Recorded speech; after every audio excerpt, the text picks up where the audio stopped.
soy de Venezuela y evidentemente le veo las caras a todos ustedes de incertidumbre acerca de qué pasará si todo esto se promulga.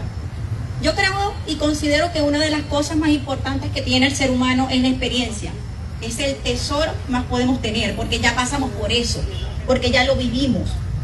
Y en nuestro caso, en mi país, pasamos por tantas cosas que actualmente ustedes, yo evidentemente veo el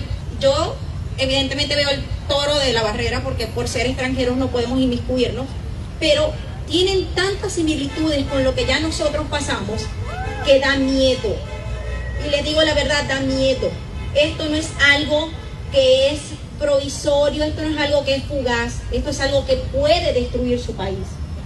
En Venezuela, hace 20 años, poco más de 20 años, digamos que creíamos en un modelo de gobierno, creíamos en un cambio, creíamos en esas esperanzas de poder cambiar lo que era la Cuarta República, y nos pintaron una idea de una Quinta República, una república con muchos cambios, una república donde el pueblo era el que iba a decidir, y siempre se hablaba de que la voluntad del pueblo era la que siempre se iba a hacer. Y bueno, la Constitución lo dice, la voluntad del pueblo emana, o todo emana del pueblo, y uno se lo pintó bonito. Al que le hablen bonito, señores, ahí está uno. Pero ¿qué ocurrió después? Empezaron a reformular leyes, y casualmente, antes de salir el presidente, en ese entonces era Hugo Chávez, él dejó un paquetazo de leyes para que fueran promulgadas por la ley habilitante. Esas leyes venían con muchas reformas, pero gran parte de esas reformas eran la reforma a los poderes. En Venezuela igualmente habían 3 poderes, como acá en México: ejecutivo, legislativo y judicial. Los 3 poderes eran poderes autónomos e independientes, cada uno de ellos. El poder ejecutivo estaba el presidente y todos, digamos, sus borregos, como podemos llamarlo. Ejecutivo y judicial para ese entonces eran autónomos e independientes. ¿Qué hizo el gobierno? El gobierno aprovechó esa cantidad de votos que tenía en el pueblo para poder hacerse cargo de todos los poderes, y no solamente nombró o se hizo, digamos,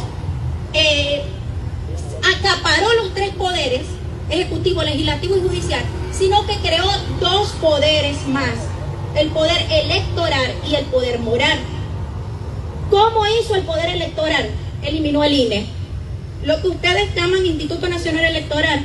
En Venezuela se eliminó y se creó un nuevo poder llamado poder electoral, eliminando el INE, y este poder es 100% manejado por el gobierno. ¿Qué ocurre? Muchos de ustedes se preguntarán, ¿y por qué no han sacado al gobierno? Señores, los 5 poderes los maneja el gobierno central: ejecutivo, legislativo, judicial, electoral y moral.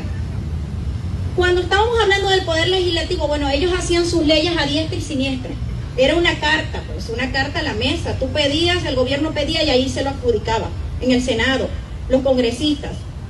¿Cuándo fue que Venezuela empezó con ese detrimento y cuándo empezamos a pasar de ser uno de los países más ricos de Sudamérica? Petróleo, comercio, industrias. Éramos turismo, éramos una de las primeras potencias en Sudamérica, inclusive de Latinoamérica. Nosotros no teníamos necesidad de muchas cosas, ni mucho menos salir de nuestro país. Vivíamos muy bien. ¿Qué ocurrió?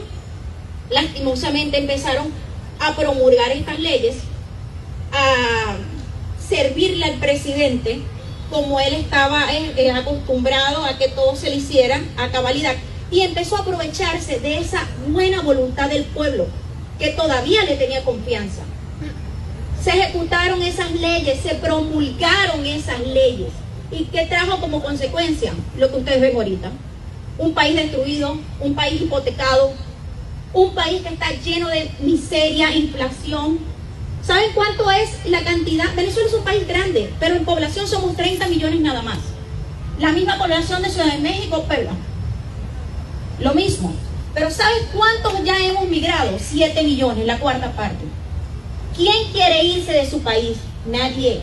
Nadie quiere vender casas, dejar propiedades, familia, hijos, dejar una vida, una cultura, nadie.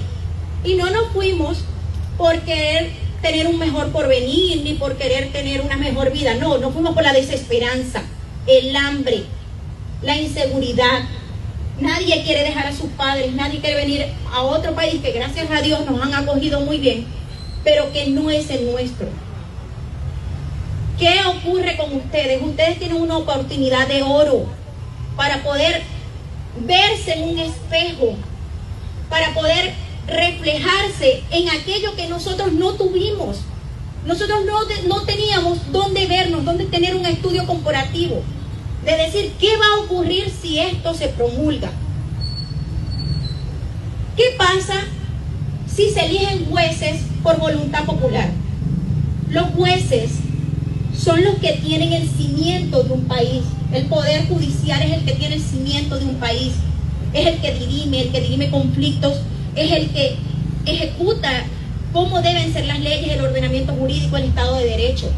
Cuando el Estado de Derecho en Venezuela se terminó, todo se derrumbó, absolutamente todo. En Venezuela, hace 20 días apenas, hace un mes, se ejecutaron las elecciones presidenciales. Tenemos 20 años tratando de salir de lo mismo y no podemos. Y ustedes se preguntarán, ¿por qué no? ¿Cómo vamos a poder si salimos a protestar y nos matan? ¿Cómo vamos a ganar un juicio si todo se tiene que hacer como dice el gobierno? ¿Cómo vamos a promulgar una ley si las leyes solamente se hacen en función a lo que diga el gobierno central? No hay salida. La única salida que tenemos, señores, es migrar. Y no es la idea. El poder judicial es uno de los poderes más importantes que puede tener un Estado.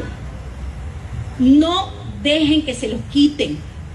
Un pueblo no puede decidir acerca de cuáles son las capacidades, actitudes,